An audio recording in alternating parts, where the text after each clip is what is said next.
Hey guys and girls, in this video we're going to show you an oxidized Thor Ace motorhome. I think it's a 2015, and the process we use to get rid of that oxidation and restore its finish back to like new.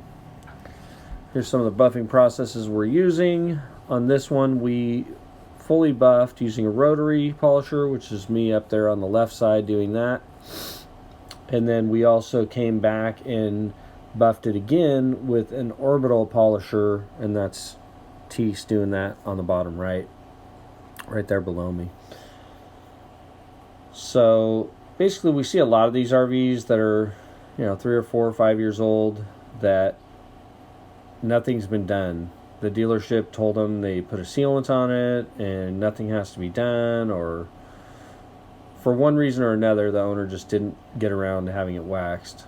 And with the dark colors, the oxidation shows up even more so than the white, but basically everything oxidizes. So regardless of the color, my recommendation is have your RV, boat, car, anything and everything detailed a minimum of 1 time per year.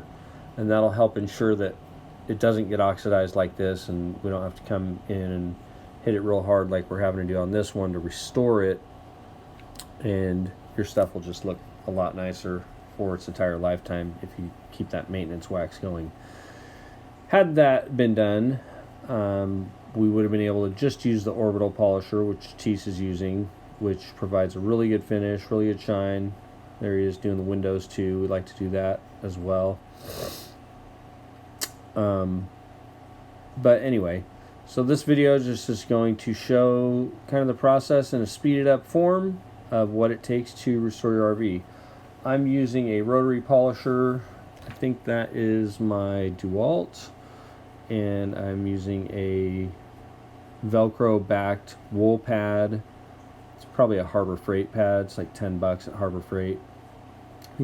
Teese is using a Griot's Garage orbital polisher, and I believe that would be a Griot's Garage microfiber pad he's got on that machine.